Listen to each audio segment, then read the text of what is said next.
नमस्कार, आपसे मेरा नाम है अशोक वीर यादव एडवोकेट और मैं आप सभी के लिए लीगल एडवाइस वीडियोस अपलोड करता हूं, जो कि आप सब लोग लाइक करते हैं, पसंद करते हैं, शेयर करते हैं और सब्सक्राइब भी करते हैं। अब तक नहीं किया है तुरंत कर लीजिए और दूसरे लोगों तक भी इस जानकारी को जरूर शेयर करिएगा। देखिए, ऐसे बहुत सारे लोग हैं जो फेसबुक पर आईडी रखते हैं अपनी, और आईडी फेसबुक पर होना एक कॉमन सी बात है। लेकिन यहाँ पर आपको कुछ सतर्कता भी रखनी होती है, क्योंकि सोशल मीडिया का ज़माना है। तो सोशल मीडिया पर कुछ ऐसे भी लोग हैं जो सोशल मीडिया का गलत प्रयोग करते हैं, यानी कि वहाँ पर कोई फर्जी आईडी बना लेते हैं और उस आईडी से बनाने के बाद आपको किसी लड़की का नाम दे कर देते हैं, या फिर किसी ऐसे व्यक्ति का जिसको आपको ज़रूरत है। तो ऐसे में जो है, जब आपके पास कोई ऐसी अनजान लड़की का मतलब रिक्वेस्ट आता है, फ्रेंड रिक्वेस्ट, तो आप उसको एक्सेप्ट कर लेते हैं बिना ये जांच किए हुए कि ये लड़की है कौन, हमारे फ्रेंड लिस्ट में है या हमारे दोस्तों के में है या फिर नहीं है, या फिर इसका कोई दूर दूर तक कोई लिंक भी नहीं है।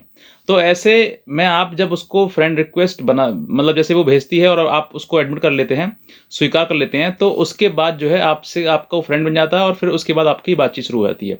ऐसी ही घटना जो है एक हमारे सब्सक्राइबर हैं उनके साथ में हुई। उन्होंने अपने फेसबुक पर एक संजना नाम से लड़की थी और उस लड़की का जो फ्रेंड रिक्वेस्ट था उनको आया हुआ था, तो उन्होंने एक्सेप्ट कर लिया। अब मैं आपको बताना चाहूँगा कि अब यहाँ पर देखिए, संजना नाम से कोई भी लड़की का हो या ना हो, कोई लड़के का हो, कोई भी फर्जी अकाउंट बना सकता है फेसबुक पर।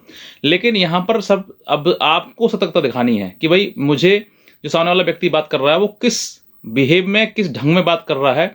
हो सकता है वो व्यक्ति मुझे किसी लालच में फंसा रहा, किसी जो आजकल चीज़ें चल रही हैं उनमें किसी फंसा रहा हो। तो ये आपको समझना है, और ये वही समझ सकता है जिसके पास में जानकारी है, नॉलेज है और अवेयरनेस है कि आज के टाइम में ऐसी घटनाएं कितनी घटित हो रही हैं। उन सब घटनाओं के बारे में जब पता होगा तो व्यक्ति कभी भी ऐसी हरकत नहीं करेगा।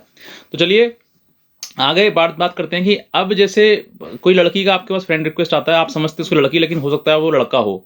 तो पीछे उसके आईडी के पीछे कौन है ये आपको ही समझना है। तो ऐसे में जो है आपके लिए सबसे ज़रूरी है कि उस जो आईडी आपके पास आई है उसकी जांच कर लें कि वो लड़का या लड़की है कौन, कहाँ से है। ऐसे ही अनजान नंबर का या फिर अनजान किसी लड़की के नाम से अगर आपको फ्रेंड रिक्वेस्ट आती है तो उसको स्वीकार ना करें, करेंगे तो आप ही फंस जाएंगे। चलिए बात करते हैं आगे कि अब ऐसे समय पर जब इनकी बातचीत हो गई, दोस्ती हो गई, तो दोस्ती के बाद फिर इनका बातचीत होने लगी मैसेंजर पर ही। Hi hello how are you, किस तरीके से हैं, कहाँ से हैं आप, क्या करते हैं, सब कुछ पूछ लिया इन्होंने। और उसके बाद जब बातचीत हो गई तो फिर प्रस्ताव भी आ गया कि मैं आपसे फ्रेंडशिप करना चाहती हूँ, क्या आप मुझसे फ्रेंडशिप करोगे। तो लड़का कहाँ मना करता है, लड़के को तैयार है, ठीक है जी मैं हम कर लेंगे फ्रेंडशिप। तो फिर वो भी पूछने लगा कि आप कहाँ हैं, तो कि मैं हॉस्टल में रहती हूँ, मैं पढ़ाई करती हूँ और मुझे ज़रूरत है कि कैसे व्यक्ति की जो मुझसे अपना सुख दुख बांट सके। इस तरह की बातें जो है करना इन्होंने शुरू कर दिया। जब ये बातें करते करते दोस्ती में आ गई और दोस्ती के बाद इनका नंबर, व्हाट्सअप नंबर एक्सचेंज हुआ और फिर बातें व्हाट्सअप पर चलने लगी। जब ये व्हाट्सअप पर चलने लगी उसके बाद 2 3 4 दिन बाद, 1 हफ्ते बाद जो है इन्होंने ऐसी कई बार हरकतें करी कि इनको लगा कि हाँ ये हो सकता है कि व्यक्ति मतलब मुझसे ज़्यादा ही क्लोज हो रहा है, तो हो सकता है कि मैं इससे मिलूं। तो मिलने की बातचीत भी आ गई। तो फिर इन्होंने मिलने से पहले सोचा कि चलो एक बार हम वीडियो कॉल करते हैं और वीडियो कॉल में देखते हैं कि आप क्या करते हैं, कैसे हैं, आपका प्राइवेट पार्ट, बॉडी पार्ट दिखाते हैं, एंजॉय करते हैं। तो ऐसे ही इन्होंने जो है, जब ये चीज़ें सामने आई तो इन्होंने सामने से वीडियो कॉल आया, वीडियो कॉल रिसीव कर लिया। उधर से लड़की जो है कपड़े उतारना शुरू कर दिया उसने। इन्होंने भी अपनी तरफ से भी जो एक्टिविटी करनी थी वो कर दी, और उसके बाद फिर ये पूरा वीडियो रिकॉर्ड हो गया और फिर स्टार्ट हुई ब्लैकमेलिंग। अब ये मेन रोल यहाँ से स्टार्ट होता है। अब इसके बाद इनको जब जैसे ही ये वीडियो बनके इनके पास आया तो इनके पास धमकी आई कि बताओ क्या करना, तुमने इससे इतनी गलती हरकत करी है वीडियो कॉल पर, आपके खिलाफ मुकदमा दर्ज हो जाएगा, आपकी वीडियो वायरल कर दूंगी, मैं ये कर दूंगी, ऐसे वैसे तमाम करने शुरू कर दिए और ये इनके पसीने छूटने शुरू कर। अब इन्होंने जैसे ही इसको देखा तो इन्होंने जो इनकी फ्रेंड लिस्ट थी, मतलब फेसबुक वाली, उससे उन्होंने फटाफट उसको अनब्लॉक कर दिया और मतलब अनफ्रेंड कर दिया। लेकिन इस सब चीज़ों से पहले उसने आपके दोस्तों के जितने दोस्त थे उनका जो स्क्रीनशॉट था उन्होंने ले लिया था कि ये दोस्त हैं। इस तरीके से उसने 2 3 लोगों को फ्रेंड रिक्वेस्ट भेजी और यही वीडियो जो है उन लोगों को भेज दी।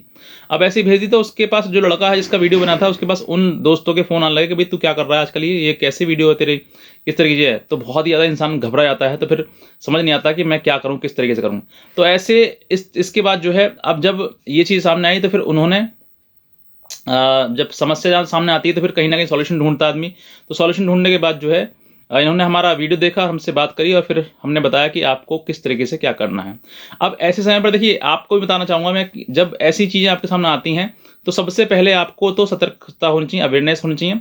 दूसरा, अगर आप नहीं होती है और अगर आप नहीं कर पाते हैं किसी चीज़ से, तो आपको सबसे पहले, अगर किसी गलती में कर देते हैं, फँस जाते हैं, तो आपको सबसे पहले ये जो आपकी आईडी है, फेसबुक आईडी है, उस आईडी को टेम्परेरी डिलीट मारें। अगर आप डिलीट नहीं करेंगे तो यहाँ से वो डेटा उठाता रहेगा और आपको आपके दोस्त, यार दोस्तों, मित्रों को भेजता रहेगा वो। दूसरा, अगर आपने उसको व्हाट्सएप दिया है तो व्हाट्सएप नंबर भी अपना हटाएं, यानी कि व्हाट्सएप पर से क्योंकि वो बार-बार आपको इस नंबर से, क्या कभी किसी दूसरे नंबर से, कभी तीसरे नंबर से आपको कॉल करेगा, मैसेज करता रहेगा। तो आप अपने व्हाट्सएप को भी टेम्परेरी डिलीट कर दें, बाद में उसको इंस्टॉल कर लें, लेकिन अभी जो है डिलीट कर दें। तीसरा, आपके लिए ये भी करना है कि आप इसकी जो कंप्लेंट है वो एक साइबर सेल को या साइबर पुलिस को आप ज़रूर दें, क्योंकि अगर आप यहाँ पर देंगे तो आपकी जानकारी जो है वो थाने तक जाएगी, थाने से कहाँ जाएगी, सेंट्रल गवर्नमेंट तक जाएगी और सेंट्रल गवर्नमेंट इस पर एक्शन लेगी और इन लोगों के खिलाफ जो है कार्रवाई की जाएगी।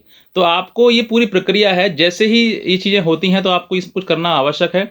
और मैं आपको जानकारी देता रहता हूँ, तो आपको ये चैनल जो है सब्सक्राइब कर लेना है, ताकि आपको भविष्य में ऐसी कोई किसी प्रकार का कोई स्कैम के बारे में किसी जानकारी ज़रूरत पड़ती है तो मैं आपको टाइम टू टाइम देता रहूँ। बस इतना कहना चाहूँगा।